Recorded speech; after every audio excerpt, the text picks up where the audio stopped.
I think that this is a big part of our disconnection to death.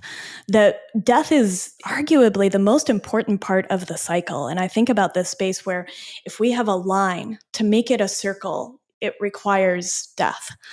And it solders together this linear idea of how we approach culture, this sort of growth in perpetuity, that we have this idea, whether you're looking at economics or you're looking at corporations or anything else. But death takes a line and it makes it a circle. And that is the point at which we have decay, which is what is required for rebirth. And really just all the elements of our bodies are on loan from deep time to go back and cycle in and out of one another. And as we've taken death away, and I think that this happens, again, kind of in these small fractures, but as an example, and I talked about this on a recent podcast, we stopped undertaking our own dead about 150 years ago, right? We used to have in the parlor, we would undertake and care for our own dead. And that doesn't happen anymore. We don't see death. We're not hunters. We're not farmers. And we don't care for our own dead at home the way that we have for all of human history, all 300,000 years of human history. And I think because that, we've developed this fear because death is this great unknown. And in that, we have outsourced death, whether that is to, the few members of our society that process animals at a slaughterhouse, or the idea that there's a deathless diet when even if I grow a monocrop of canola to make canola oil and beans to put in that bean burger, I am displacing an entire ecosystem. There is death in that. And there is death in the combines and the tractors that are going to harvest that land in the way that it depletes the soil because we no longer have biodiversity, but this monolith of plant agriculture.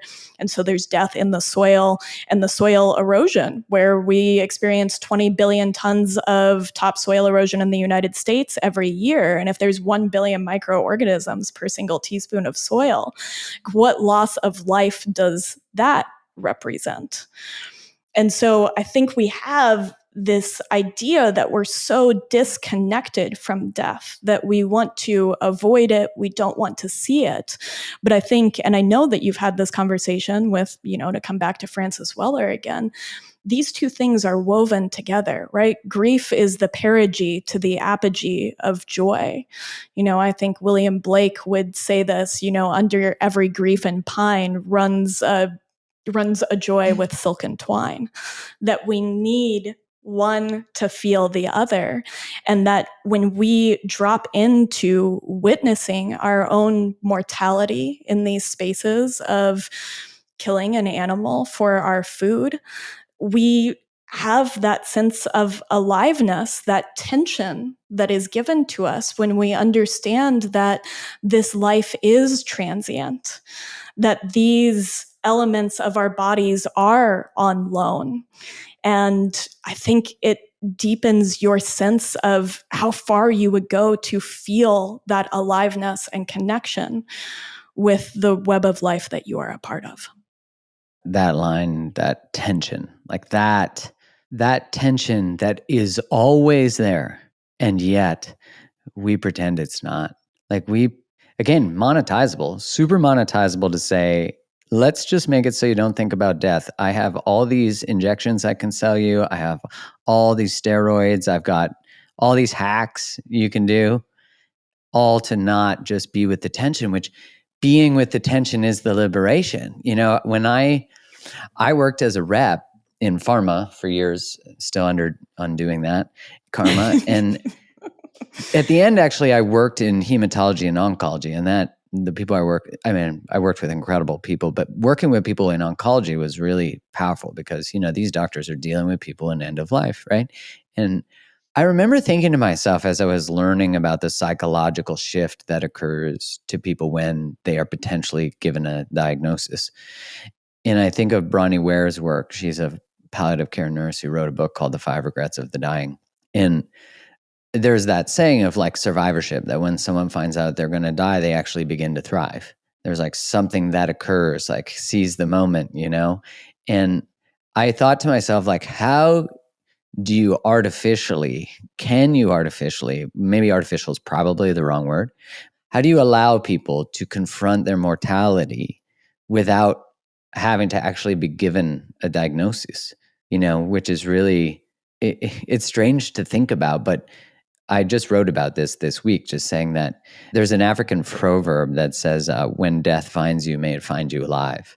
I love Yeah, and that. I think about that of like, how many of us are truly alive? And in order to come alive, there has to be a death. And the death has to be average. It has to be bullshit. It has to be like, I'm no longer going to tolerate mediocrity for myself. I'm no longer going to put shit food in my body. And we might have all the reasons. I don't know. And I get that. But you can grow sprouts in a jar in your kitchen for pennies, right? Like, it isn't, what is that saying? That it's never a lack of motivation, or it's never a lack of motivation. It's a lack of knowledge, something like that. I can't remember. I butchered it. But either way, you can figure it out. There's fucking YouTube channels that will teach you how to turn your yard into a regenerative garden.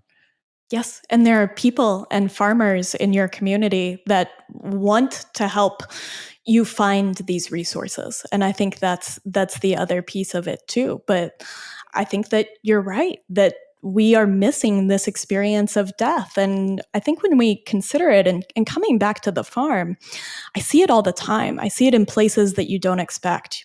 We think of spring, right, as this concert of life. But spring holds death of all of these fledglings that you find outside of nests, and death and decay of these little animals and young that doesn't survive. And when you are connected into spaces, you see it. And so I think that some of this is just like what you said. We don't have knowledge of this. And so it makes it hard to connect back in, but it does fuel a deep sense of aliveness. And that aliveness is imbued with both joy and grief, that paradoxical aspect of being human, where you're sort of weighing those two things against one another in the same way that we're kind of both self and other at the same time. And I mean, I think it has changed what it is to be human, to not have this thing be a part of us, to not have death.